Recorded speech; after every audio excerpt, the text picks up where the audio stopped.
What if I told you that one of humanity's greatest catastrophes was also responsible for creating the modern world we know today? That the death of a third of the European population broke chains that had bound millions for centuries? This is the story of how the Black Death not only took lives, but also planted the seeds of capitalism. Imagine for a moment Europe in the early 14th century, a continent where your destiny was determined by your birthplace. If you were born a peasant, you would die a peasant. If you were born a serf, your children would be serfs too. It was a crystallized world where social mobility was practically impossible, and the feudal hierarchy seemed as eternal as the mountains. The population had grown in previous centuries, creating a perverse situation. There were more people than available labor. Wages were extremely low, prices were high, and feudal lords bathed in privileges while the working masses accepted crumbs in exchange for basic security. It was the paradise of the nobility and the purgatory of the poor. Edward III of England was waging the 100 Years' War against France. On the Iberian Peninsula, Alfonso XI of Castile fought the Moors in endless sieges. Europe lived in constant military tension, but life continued as expected until something invisible began to approach along the trade routes from the east. No one could have imagined that a seemingly distant event would change everything forever. In 1346, during the Mongol siege of the Crimean city of Kaffa, infected corpses were thrown over the city walls in a macabre act of medieval biological warfare. Genoese merchants fled that hellish port, but not alone. In the holds of their ships, tiny apocalyptic horsemen traveled hidden. Fleas infected with the bacterium Yersinia pestis, carried by rats. These tiny killers would cross the Mediterranean and reach Europe, bringing with them what chroniclers of the time called the Great Mortality. In the holds of their ships, tiny apocalyptic horsemen traveled hidden. Fleas infected with the bacterium Yersinia pestis, carried by rats. These tiny killers would cross the Mediterranean and reach Europe, bringing with them what chroniclers of the time called the Great Mortality. In late 1347, strange rumors began to circulate through European ports. They spoke of a terrible disease, of ghost ships arriving with dead crews. Soon, these rumors became terrifying reality. By 1348, the plague had spread like wildfire across Italy, southern France, and the Iberian Peninsula. What happened next defies imagination. Sky-high fevers, agonizing pain, and dark buboes heralded a swift and inevitable death. People who were healthy in the morning were dead by night. In Florence, only a fifth of the population survived. In some regions of Spain, up to 70% of the population perished. Paris lost nearly half of its 100,000 inhabitants. In the Iberian Peninsula, Castile and Leon lost 20% of their people, Aragon 35%, and Navarre a staggering 50%. Bodies piled up in the streets. Mass graves couldn't keep up with the demand. The economic system collapsed completely. The plague respected no social class or political power. Even kings succumbed. Alfonso XI of Castile, who was commanding a siege in Gibraltar, refused to abandon the campaign even as the plague ravaged his camp. He himself contracted the disease and died in March 1350, becoming the only reigning European monarch to succumb to the Black Death. The European social fabric completely unraveled. Basic services ceased. Commerce stagnated. The sick were abandoned to their fate because fear overcame compassion. The Catholic Church, a central pillar of medieval life, preached that everything was a punishment of God's wrath for the sins of man. Cults of self-flagellance emerged, wandering from town to town, whipping themselves in public penance. Seeking scapegoats, desperate mobs blamed minorities, especially Jews, who were absurdly accused of poisoning wells. Massacres and persecutions spread across numerous locations. But here lies the fascinating paradox. At the same time that death reigned, something revolutionary was being born in the shadows. With far fewer mouths to feed, there was a surplus of land and food. Survivors could enjoy more resources than before.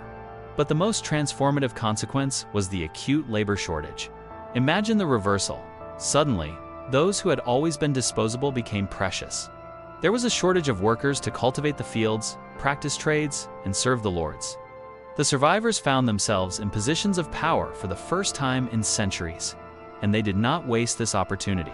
Records show that wages rose dramatically after the plague. In many parts of Europe, workers' pay increased by 20 to 40% in the following decades. By the mid-1370s, a peasant or artisan was worth its weight in gold. Strong arms became a scarce and sought-after commodity. This shift in power shook the millennia-old foundations of feudalism. Where once the lord commanded and the serf obeyed, now the worker could bargain for better conditions or simply leave in search of another employer. Documents from England show lords complaining that lazy peasants abandoned their duties in search of higher wages. Many serfs took advantage of this to escape the bonds of serfdom and migrate to the cities, or to negotiate more favorable leases with nobles desperate to repopulate their lands. If the lord refused to yield, the peasant simply left, something utterly unthinkable before the plague. The nobility's income plummeted.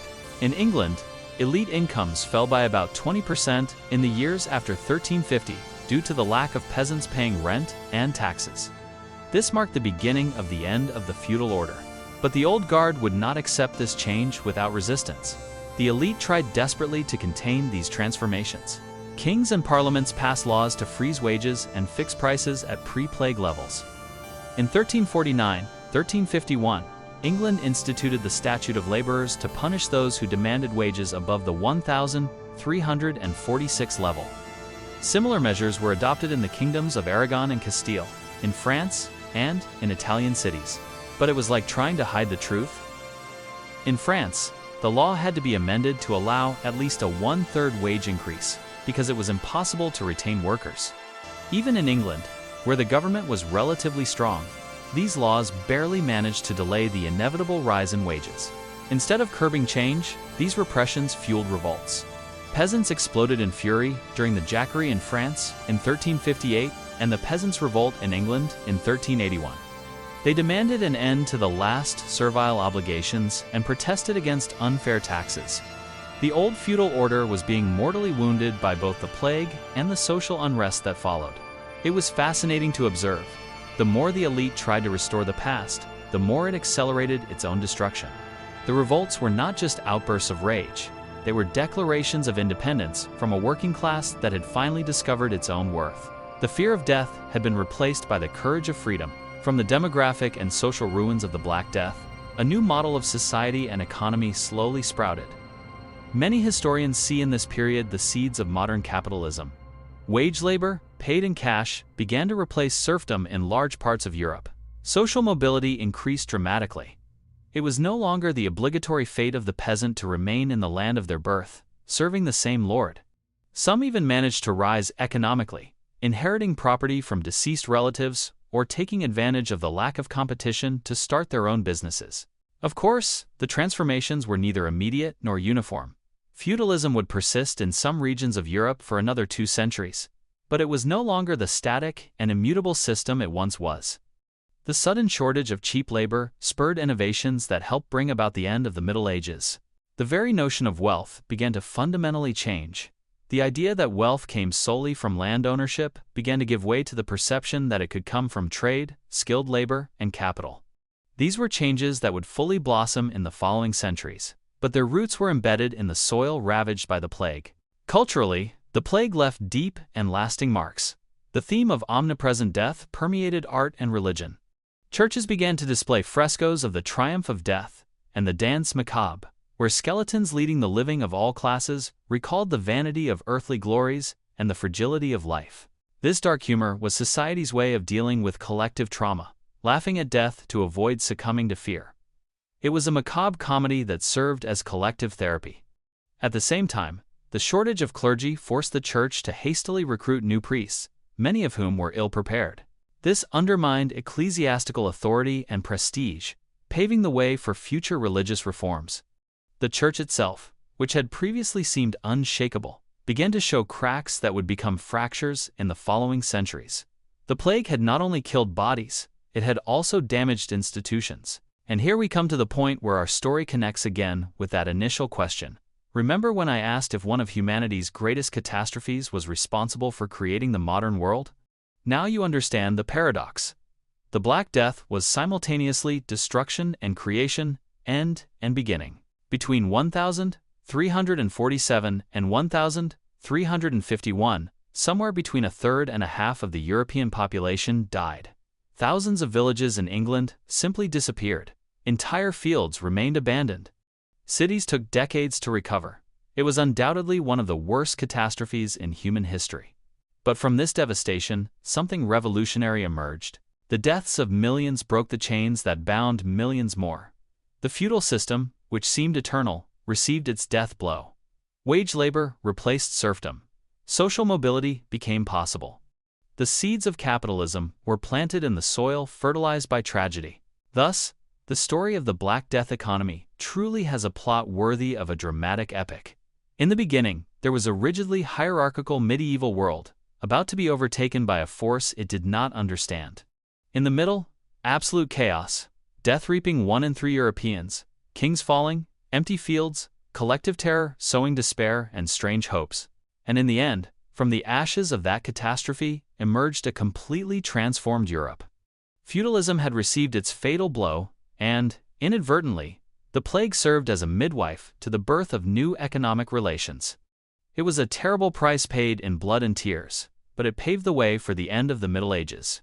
So, we return to the question that opened our conversation, but now with a completely different weight.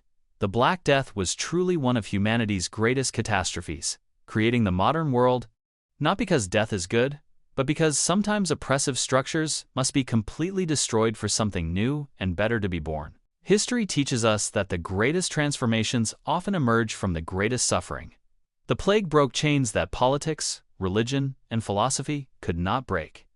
It forced an economic revolution that might have taken centuries to unfold naturally. This is the eternal lesson of the Black Death. Even from the most complete devastation, renewal can spring. The end of one world can be the beginning of a better one. And sometimes, death teaches us more about life than life itself can. This is how a microscopic bacterium helped write the first chapters of the modern era.